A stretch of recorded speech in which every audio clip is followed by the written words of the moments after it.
RSS அமைப்பிடமிருந்து கற்றுக்கொள்ள வேண்டியது நிறைய இருப்பதாக காங்கிரஸ் மூத்த தலைவர்கள் ஒருவரான திக் விஜய் சிங் தெரிவித்திருந்த நிலையில் திக் விஜய் சிங் கருத்து குறித்து MP மாணிக்க தாக்கூரிடம் கேள்வி முன்வைக்கப்பட்ட போது RSS அமைப்பிடமிருந்து கற்றுக்கொள்ள என்ன இருக்கிறது என்ற கேள்வியை அவர் திக் விஜய் சிங்கிடம் முன்வைத்திருந்த நிலையில் அல்-கொய்தாவிடமிருந்து கற்றுக்கொள்ள என்ன இருக்கிறது எனவும் அவர் கேள்வி ஒன்றை முன்வைத்திருந்தார். இது தற்போது பேசுபொருளாக மாறியிருக்கிறது.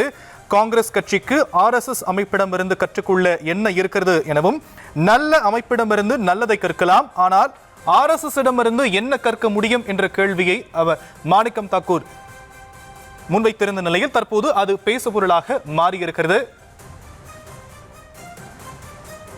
இது குறித்து பேசுவதற்காக பாஜகவிலிருந்து SG சூர்யா அவர்கள் நம்மோடு இணைப்பில் இணைந்திருக்கிறார். அவரிடம் பேசலாம். சார், இணைப்பில் வந்தமைக்கு நன்றி. காங்கிரஸில் இருக்கக்கூடிய இருவரும் தலைவர்கள் இது போன்ற ஒரு கருத்தை முன் வச்சிருக்கிறாங்க. திக் விஜய் சிங் நேற்றைய செயற்குழு கூட்டத்தில், காங்கிரசுடைய செயற்குழு கூட்டத்தில் பிரதமருடைய புகைப்படத்தை காட்டி சில விஷயங்களை குறிப்பிட்டிருக்கிறாரு.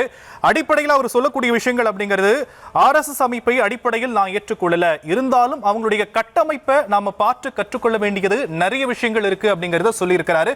இதை முதல்ல நீங்க எப்படி பாக்குறீங்க? இல்ல, இது திக்விஜய் சிங் அப்படின்றவர் முதல்ல சொல்ல, இதற்கு முன்பு பல காங்கிரஸ் தலைவர்கள், முன்னணி தலைவர்கள், இன்க்ளூடிங் ஜவஹர்லால் நேரு அவர்களே RSS அர்ப்பணிப்பை பார்த்து ரிப்பப்ளிக் டே பரேடுக்கு அவங்களை கூப்பிட்ட வரலாறு இருக்கு. அதே மாதிரி இந்திரா காந்தி அவர்கள் கூட ரிப்பப்ளிக் டே பரேடுக்கு எமர்ஜென்சிக்கு முன்னாடி நடந்த பரேடுக்கு அழைப்பு விடுத்திருந்தாங்க. எமர்ஜென்சி வந்துட்டதுனால அந்த பரேட்ல கலந்துக்க முடியல. அடுத்ததாக இந்திரா காந்தி அவர்கள் கூட RSS கான்ட்ரிபியூஷனை அக்னாலேஜ் பண்ணியிருக்காங்க. ராஜீவ் காந்தி அவர்கள் பண்ணியிருக்காங்க, பிரணாப் முகர்ஜி பண்ணியிருக்காங்க, மன்மோகன் சிங் அவர்கள் கூட RSS ஊழியர்கள் செய்யக்கூடிய பணிகளை வியந்து பாராட்டி இருக்கிறார். சீதாராம் கேசரியிலிருந்து சிதம்பரம் அவர்கள் ஆன் ரெக்கார்டு சொல்லியிருக்காரு. என்ன சொல்லியிருக்காருன்னா, RSS is not an extremist organisation அப்படின்னு அவரே சொல்லியிருக்காரு.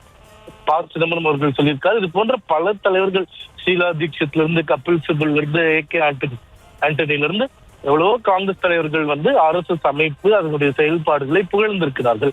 இப்ப மாணிக்கம் தாக்கூருக்கு என்ன பிரச்சனைனா, காங்கிரஸ் கட்சி ஏற்கனவே இந்தியா முழுக்க பலத்த அடி வாங்கி அந்த கட்சி இருக்கா இல்லையா அப்படின்ற ஒரு நிலையில இருக்கு. அவரால் திமுக ஆதரவு இல்லாம எந்த தேர்தல், ஒரு கவுன்சிலர் தேர்தலில் கூட ஜெயிக்க முடியாத ஒரு மக்கள் செல்வாக்கு அற்ற நபர் அவர். 2014 தேர்தல்ல இவர் 5 வருடம் MP-யாக இருந்த விருதுநகர் தொகுதியில போட்டியிட்டு வெறும் 3% வாக்குகளை பெற்றவர். அதுதான் அவருடைய செல்வாக்கு. அவரு RSS அமைப்பை பத்தி விமர்சிப்பதற்கு நாங்க ஒரு பொருட்டாவே எடுத்துக்கல. அப்படி அல்-கொய்தாவோட கம்பேர் பண்ற அளவுக்கு இது மோசமான ஆர்கனைசேஷனாக இருந்தால், மாணிக்கம் தாக்கூர் அவர்களுக்கு திராணி இருந்தால், தெம்பு இருந்தால், காங்கிரஸ் கட்சி ஆளுகின்ற மாநிலத்தை, இந்த இயக்கத்தை முதல்ல தடை செய்ய முடியுமான்னு பார்த்து சொல்லுங்க. அப்படி செய்ய முடியாம இது போன்ற அப்பட்டமான அவதூறுகளை பரப்புவது மிக மிக வன்மையாக கண்டிக்கத்தக்கது. ஆன் ரெக்கார்ட் நான் கண்டிக்கிறேன். RSS அமைப்பை குறை சொல்வதற்கோ இது போன்று சொல்வதற்கோ மாணிக்கம் தாக்கூருக்கு மயிரளவுக்கு கூட தகுதி இல்லை அப்படின்றது என்னுடைய குற்றச்சாட்டு. இரண்டாவது, திக்விஜய் சிங் அவர்கள் ஒரு கருத்தை சொல்லுகிறார் என்றால், அவர் சொன்ன போலவே RSS மிக மிக மிக மோசமாக விமர்சித்த காங்கிரஸ் தலைவர்கள் அவர் ஒருத்தர். உதாரணமாக 26 அந்த மும்பை பிளாஸ்ட் நடக்கும்போது அதுவே RSS தான் தலையீடு இருந்தது அப்படின்ற போல தவறான கருத்துக்களை சொல்லி அப்புறமா பின்வாங்கிய ஒரு தலைவர். அவர் சொல்றது RSS அமைப்பை பார்த்து ஒழுக்கமும் டிசிப்ளினும் ஹார்ட் ஒர்க்கும் கத்துக்கணும்னு சொன்னா, இவர் திக்விஜய் சிங்க்கு போய் ரிப்ளை பண்ணுமே தவிர RSS அமைப்பு இது போன்ற தவறான கம்பேரிசன் பண்றது மிக மிக தவறான ஒரு விஷயம். மாணிக்கம் தாக்கூர் அவர்களுக்கு நான் சொல்லிக்கிறேன், நியூஸ்ல இடம்பெறணுன்றதுக்காக இது போன்ற அவதூறுகளை பரப்ப வேண்டாம். இரண்டாவது, அந்த முழு இன்டர்வியூ இன்னைக்கு பாத்தீங்கன்னா அவர் ஹிந்தியில கொடுத்திருக்காரு. ஆனா தமிழ்நாட்டுல ஹிந்தி தெரியாது போடான்னு திமுக கிட்ட ஓட்டு பிச்சை கேட்கணுன்றதுக்காக அவங்களோட சேர்ந்து ஆடுவாரு. டெல்லியில போய் ஹிந்தியில இன்டர்வியூ கொடுப்பாரு. சோ இதெல்லாம் மிகப்பெரிய முரண்பாடுகள். அவர் இது போன்ற ஒரு கம்பேரிசன் செய்வதை வாபஸ் பெற வேண்டும். அவர் உண்மையிலேயே ஒரு MP-யாக இருந்தால், இந்த நாட்டினுடைய இறையாண்மை மதிக்கக்கூடியதாக இருந்தால், நான் இந்த மாதிரி தவறா ஒரு கம்பேரிசன் பண்ணிட்டேன்னு சொல்லிட்டு மன்னிப்பு கோரினால் அது அவருக்கு அழகு. இல்லைன்னா மிக கடுமையான பின்விளைவுகளை சந்திக்க வேண்டியது வரும். அவ்வளவுதான். சார், அவர்கிட்ட செய்தியாளர்கள் கேள்வியை முன்வைக்கும் போதே கூட பாத்தீங்கன்னா அவர் RSS குறிப்பிட்டு பேசணும் அப்படிங்கிறதுக்காக இல்ல, திக்விஜய் சிங்குடைய கேள்வி தொடர்பான விமர்சனங்களுக்கு அவருக்கான பதிலா தான் சொல்லியிருக்காரே தவிர தனிப்பட்ட முறையில் ஒரு தாக்குதல் நடத்திருக்கிறார் அப்படிங்கிற ஒரு விஷயத்தை நம்ம அப்படி பார்க்கணுமா அப்படிங்கிற ஒரு கேள்வி எழுப்பப்படுது. அடிப்படையில் RSSம் அல்கொய்தா ஒன்றா அப்படிங்கிறது ஒரு ஹார்ம்ஃபுல்லான ஒரு பேச்சா இருந்தாலுமே கூட அவருக்கான பதில் அப்படிங்கிறது திக்விஜய் சிங்கான பதிலா தானே பார்க்கணும். இல்ல அந்த கம்பேரிசனே தவறுன்னு சொல்றேன். இப்ப நான் காங்கிரஸும் அல்கொய்தாவும் ஒண்ணுதான் அப்படின்னு சொன்னா அது எப்படி ஒரு தவறான உதாரணமா போய்விடுமோ அதே போன்றுதான் இதுவும். நீங்க அவருக்கு கொடுக்கக்கூடிய அவர் என்ன சொல்றாரு, RSS பார்த்து கடின உழைப்பு, ஹார்ட் ஒர்க்கை கத்துக்கணும், சின்சியாரிட்டியை கத்துக்கணும், அந்த மாதிரி கருத்துக்களே சொல்லியிருக்கிறார். அப்ப அதுல என்ன உங்களுக்கு முரண்பாடு இருக்கு? RSS இருக்கக்கூடியவர்கள் கடின உழைப்பாளிகள் இல்லையா? சின்சியரா இருக்கக்கூடியவர்கள் இல்லையா? களப்பணியாளர்கள் இல்லையா? அந்த மாதிரி கருத்தை வச்சா அது விமர்சனம்.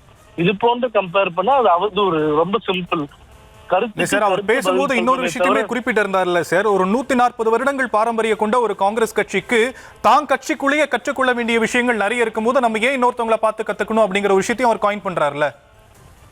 அது அவங்க கட்சிக்குள்ள நடக்கக்கூடிய ஒரு விஷயம். அதை பத்தி நமக்கு 140 வருடங்கள் அப்படின்னு சொல்றது முதல்ல தவறு. ஏனென்றால் இந்திரா காங்கிரஸ் ஸ்தாபன காங்கிரஸும் பிரியும் போதே அந்த 140 சொல்லக்கூடிய பழமையான காங்கிரஸ் முடிந்து விட்டது.